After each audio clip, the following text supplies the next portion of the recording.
11h20, a gente vai voltar aqui então para a nossa coluna Conexão Brasília com Rômulo Pinheiro. Rômulo, bom dia para você. Tá me ouvindo direitinho?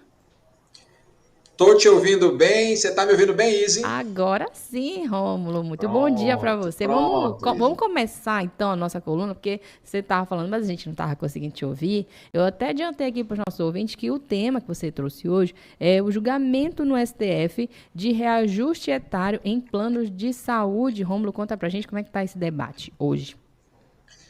Pois é, Izzy. Esse é um tema que quem acompanha a coluna aqui há certo tempo sabe que a gente está sempre diligente com relação a isso, sempre acompanhando essa movimentação dos planos de saúde aqui em Brasília, porque é um assunto que importa para muita gente. Na verdade, grande parte das pessoas que não tem, que tem um pouco aí condição de ter um plano de saúde, é afetada diariamente por essas políticas públicas de saúde ou então de contratos particulares de saúde. Então, isso acaba tendo uma relevância muito importante. Nós já falamos várias vezes aqui sobre a questão do atendimento dos planos de saúde para pessoas que têm algum tipo de deficiência.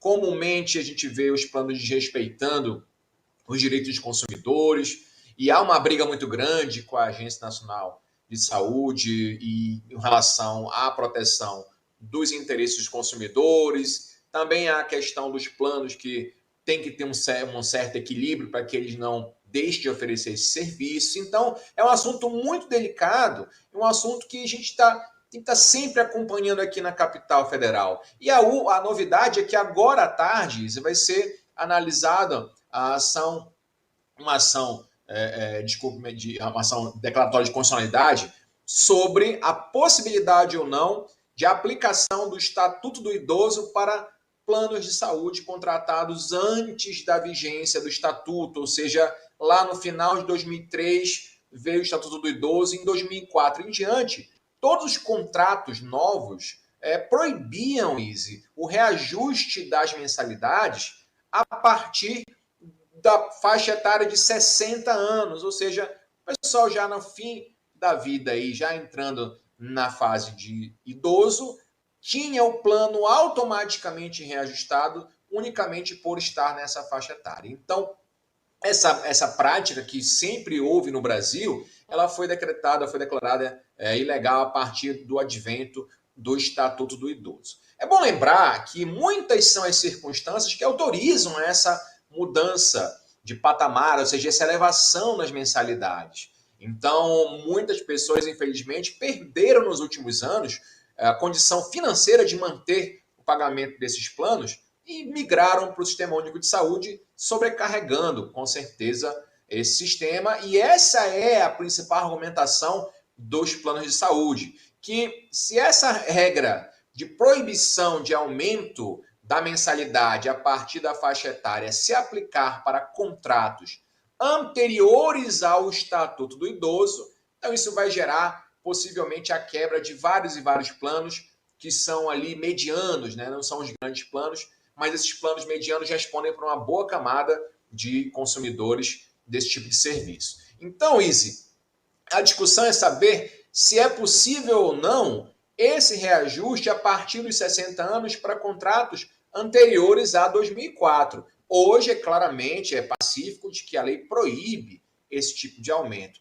E, claro, o consumidor tem que ficar muito atento, porque existem situações que permitem sim essa alteração de mensalidade para cima, quando, por exemplo, acontecem os eventos da chamada sinistralidade. Ou seja, as pessoas começam a usar bastante os planos, né? O plano em si, o consumidor começa a usar muito, e claro que esse uso contínuo vai gerar um aumento na mensalidade no próximo reajuste. Geralmente esses reajustes são anuais, né? Então, essas são situações que aumentam, mas unicamente por uma questão etária, ou seja, porque fez 60 anos, automaticamente já se aumenta, e claro, olha, e aqui nós tivemos casos no Brasil inteiro relatados de aumento de mensalidade duplicando até triplicando seu valor unicamente porque a pessoa passou a ser pessoa idosa. Então, a discussão aqui no Supremo Tribunal Federal, ela já foi decidida há 3 semanas atrás, em uma outra ação, um recurso de uma consumidora, que teve esse aumento.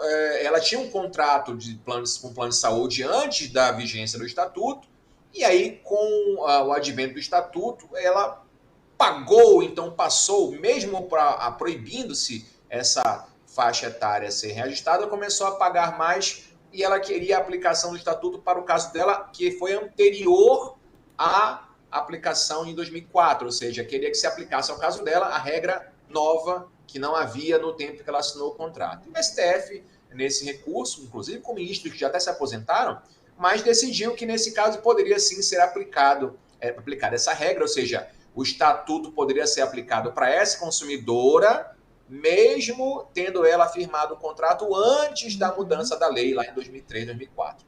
Então, aqui a principal discussão é a seguinte: é proteção ao consumidor idoso, é proteção também a pessoas que são mais vulneráveis, principalmente quando mais vão necessitar dos planos. E, claro, também tem que ver o lado dos contratos antigos, ou seja, há uma questão de segurança jurídica importante, porque se você considerar, Izzy, que o risco, então, de aplicar a lei nova, a lei, entre aspas, nova, já tem 21 anos, enfim, mas aplicar essa lei para contratos anteriores a essa mudança pode causar um efeito que hoje vai ser discutido aqui no Supremo, que é a possibilidade ou não de restituição desses valores pagos a mais.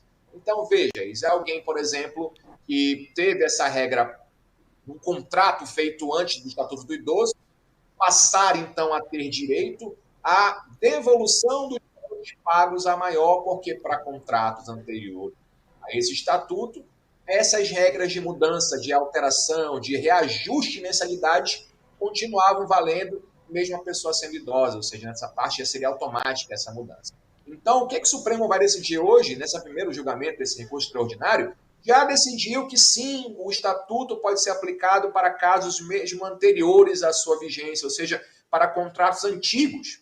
Só que é uma outra ação, e essa ação tem a repercussão geral, essa decisão vai ser aplicada para todos os casos, que discute exatamente essa possibilidade. Não somente para um caso, como foi nessa ação, nesse recurso, mas essa outra ação que vai ser julgada hoje, ela vai ter esse efeito geral para todos os contratos. Há uma preocupação crescente aqui em Brasília de que isso possa quebrar alguns planos, porque se obrigar a aplicação anterior a 2003, então vai forçar essa devolução dos valores pagos a maior para os consumidores que tiveram esse reajuste a partir. E aí a discussão é saber se vai ser todo o período que a pessoa teve de reajuste, pago esse reajuste, ou seja, de 2004 para frente, ou se vão ser os últimos 5 anos apenas, porque o resto prescreve, de devolução dos valores pagos a maior para os consumidores, ou se essa modulação, ou seja, essa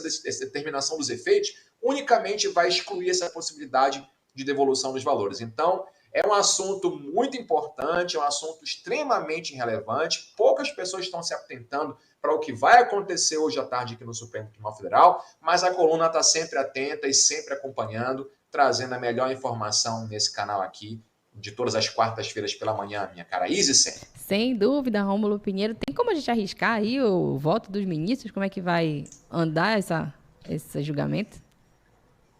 Tem sim, Izzy, tem sim. É claro que aqui a gente nunca faz, né, um juízo de previsibilidade, porque aquele ditado é antigo, a gente não sabe o que vem na cabeça do juiz, né?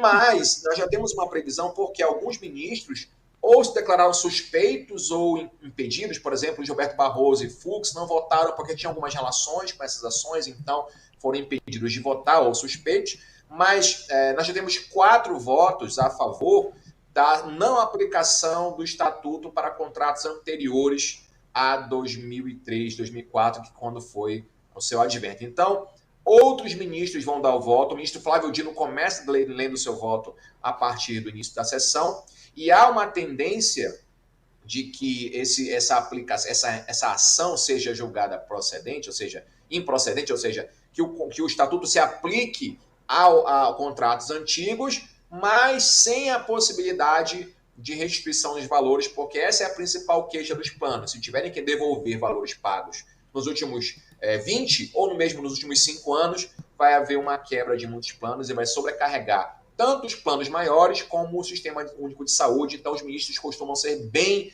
criteriosos e bem atentos aos efeitos das decisões que dão. Então, a Perfeito. tendência é essa possibilidade de retorno, mas sim a devolução dos valores. É claro que na próxima quarta a gente vai trazer o resultado aqui para todo mundo. Perfeito, Rômulo. A gente vai seguir acompanhando. Muito obrigada a você. Até semana que vem. E também obrigada a você que esteve aqui